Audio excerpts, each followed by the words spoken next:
Once again, our special guest has returned for another Q&A round, but this time he has even more cool stuff coming your way. For those of you who are uninitiated, writer, producer, director, and creator of the critically acclaimed Superdocs In Search of Darkness trilogy and In Search of Tomorrow, David Weiner has had an illustrious resume, from being a contributor to the Hollywood Reporter's Heat Vision, working as executive editor of famous Monsters of Filmland, a senior editor for Entertainment Tonight Online. He has won the Rondo Hatton Award 2 years in a row and worked in film as production assistant, production manager, and assistant director. David, as I refer to him at times as D, is a nostalgic curator who practically is another professor of retro. How? Because he knows a thing or two about a thing or two. As the old theme song would say, welcome back, welcome back, welcome back. I know, Jeff, don't quit your day job. Welcome back. I don't know, that guy sounds kind of fun. I'd like to meet him someday.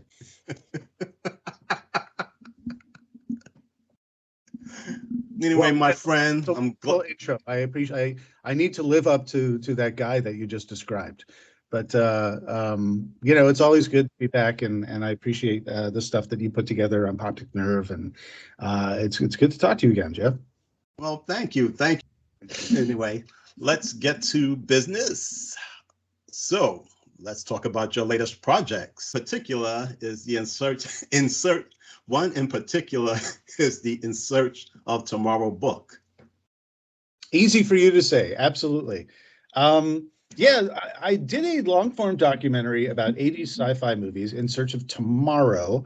And In Search of Tomorrow, listen, I'm constantly when I'm switching between In Search of Darkness and In Search of Tomorrow, I'm constantly screwing one for the other up and switching and mixing and matching. But fundamentally, 80s sci-fi, I got to dive into that and had a great time. And we were lining up In Search of Tomorrow Part 2, which is still on the back burner, but In Search of Darkness 90s, the clamor for 90s horror really became deafening. So we kind of switched gears a little bit, where the next documentary that I'll be making is going to be 90s horror. But we really thought Robin Block, who's the executive producer of, he's the actual creator of these films, and I'm the guy who gets to make them. But we collaborate on all the creativity elements. He said, we really should get into publishing as well. Let's start off with In Search of Tomorrow companion book, the ultimate companion book to In Search of Tomorrow. And that'll be the first of many to come, that are companion books and other types of books relevant to all the genre nostalgia entertainment that we get to make with these documentaries. So the In Search of Tomorrow book, if you go to 80s sci-fi-book.com, you can get that between now and Christmas time. You can pre-order it. What's cool about it is that it's structured very much like the movie itself. It goes from 1980 to 1989. We cover several films within each year. We're going to be covering 70 plus films in this book, including some titles that did not make it into the documentary. And the wonderful cast, whether it's Ivan Reitman or the late great Ivan Reitman or Billy D. Williams or Dee Wallace, Nancy Allen, Peter Weller, Paul Verhoeven, the list goes on. Alex Winter, Sean Young, I am going on with the list. Bruce Boxleitner. These guys all talk about amazing. They share amazing insight of what it was like to make these movies in the 80s, these amazing sci-fi films, and so their contributions are in this book as well, taken from the documentary. But there's lots of cool stuff that is not in the documentary that makes it a real good companion. It's a 300-page book. It's a coffee table book, really handsome book. I will be writing a foreword to this book, and we will have a writer writing the book itself. I'll be the executive editor of the book. But what's cool about this book, In Search of Tomorrow, the book, The Ultimate Companion, is that with each movie we have a QR code, and so at the end of reading about Blade Runner, you connect with the QR code to exclusive unseen video interview with someone that's not in the documentary, but with someone we sat down, like Sean Young, for example, talking more about Blade Runner that didn't make it to the film. So that's cool, and multiply that, by 70 movies. But the other thing that's really cool that we love to do with the documentaries is if you back one of our documentaries, you get to be in the credits of the movie, which is super cool.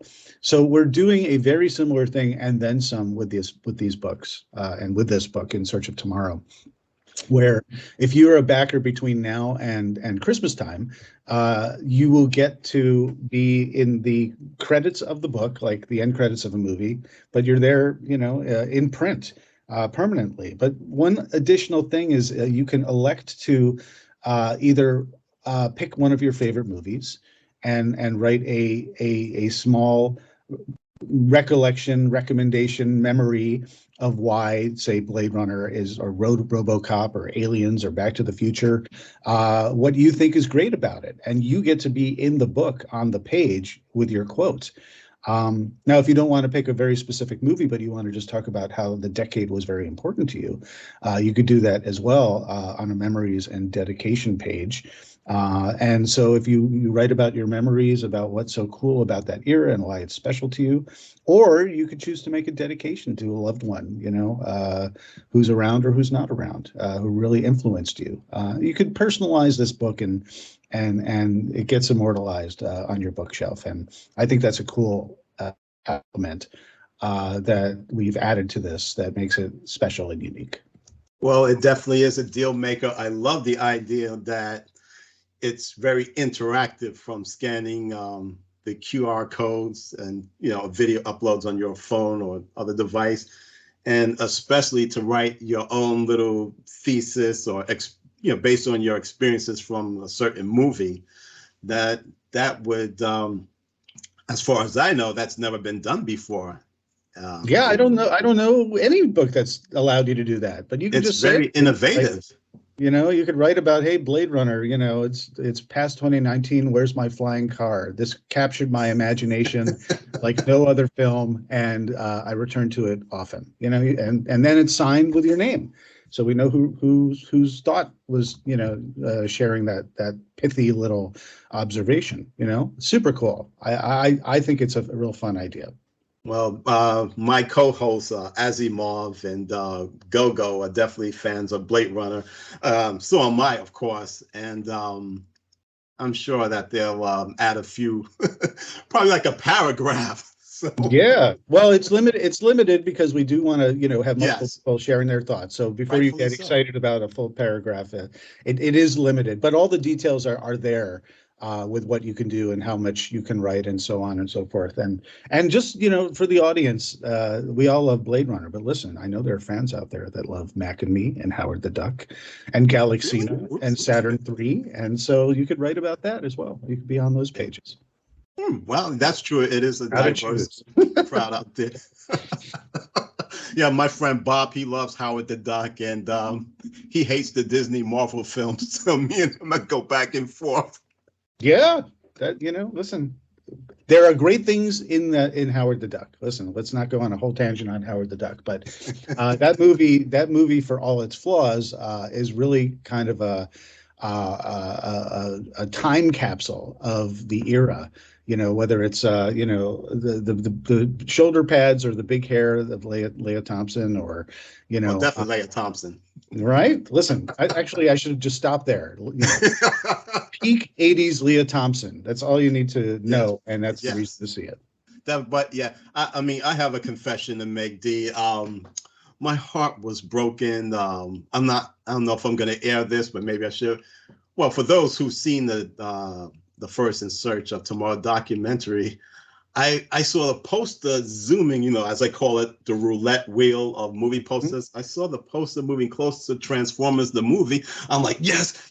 And then it went to something else. I'm like, ah! Yeah, I know. I'm like, ah. It's a common story. It's a common story. Well, let me tell you this. If it doesn't make you feel any better, because we didn't cover Transformers the movies in Search of Tomorrow, but the plan was to move it, in part two.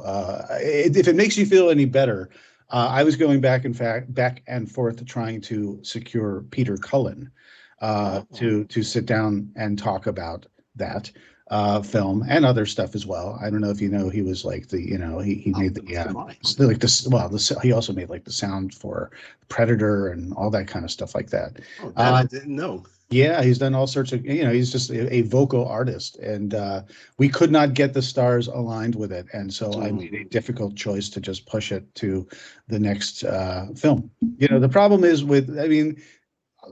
I'll be the first to say there's some of my all-time favorite films that just did not make the cut of the first In Search of Tomorrow.